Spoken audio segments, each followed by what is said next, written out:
মৰমৰ ছাত্ৰ ছাত্ৰীসকল আজি আলোচনা কৰিম আনন্দৰাম বৰুৱা একাডেমি শিক্ষা সংসদৰ ক্লাছ 7ৰ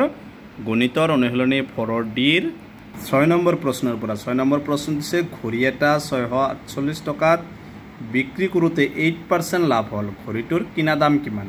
মানে এটা ঘড়ী 648 টকাত বিক্ৰী কৰিছিল বেচা দাম দি আছে ঘড়ীটোৰ বেচা দাম 648 টকা আৰু লাভৰ শতাংশ দিয়া আছে 8% এতে ঘড়ীটোৰ আমি কি ওলাব লাগে কিনা দামটো ওলাব লাগে দিয়া আছে বেচা দাম ঘড়ীটোৰ বেচা দাম 648 টকা আৰু লাভৰ শতাংশ দিয়া আছে 8% এতেকে কিনা দাম এটো লাভৰ সূত্ৰ গতি ওপৰত হ'ব কিমান 100 তলত হৈছে 100 যোগ লাভ 100 যোগ লাভৰ শতাংশ লাভ কিমান দিয়া আছে 8 ইনটু বেচা দাম দিয়া আছে 639 টকা সবা ওপৰত আছে 100 তলত হ'ব 108 তো 648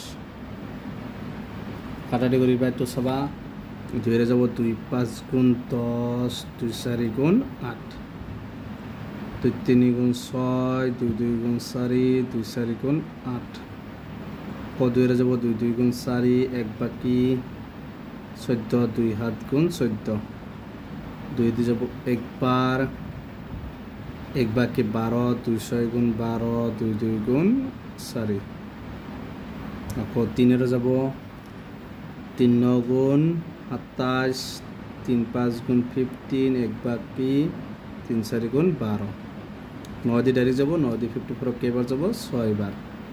ওপৰত 6 আৰু কি থাকিল 100 আৰু 6 ওপৰত আছে 100 পূৰণ 6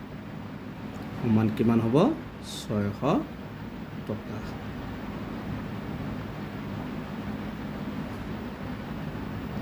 কিমান টকাত কিনিছিল 600 টকাত আৰু বেচিছিল কিমান 648 টকাত লাভ হৈছিল কিমান 8% গতি এটো হৈছে 6 নম্বৰটোৰ এনসাৰ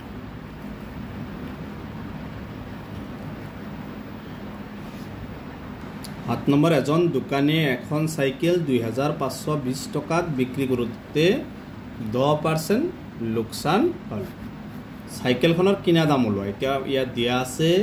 সাইকেলৰ কিনা বেচা দাম দিয়া আছে আৰু লোকসানৰ শতাংশ দিয়া আছে কিমান 10% ওলাব লাগে কিনা দামটো ওলাব লাগে কিনা দাম দিয়া আছে বেচা দাম 2250 টকা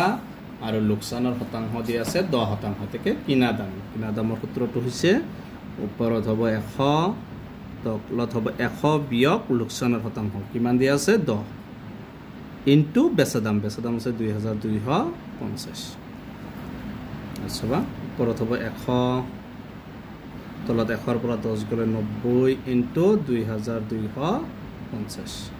শূন্য কেনসেল তাৰ পিছত 3 দি যাব 3 বাৰ 3 3 গুণ 9 3 7 গুণ 21 1 বাকি 15 3 5 গুণ 15 3 ৰ যাব 3 2 গুণ 6 1 বাকি 3 5 গুণ 15 এবাৰ চাবা ওপৰত কি থাকিল 100 আৰু 25 100 লগত তে আমি 25 টো পূৰণ কৰিম 25 1 গুণ 25 দুটা শূন্য আছে শূন্য চাবা গতিকে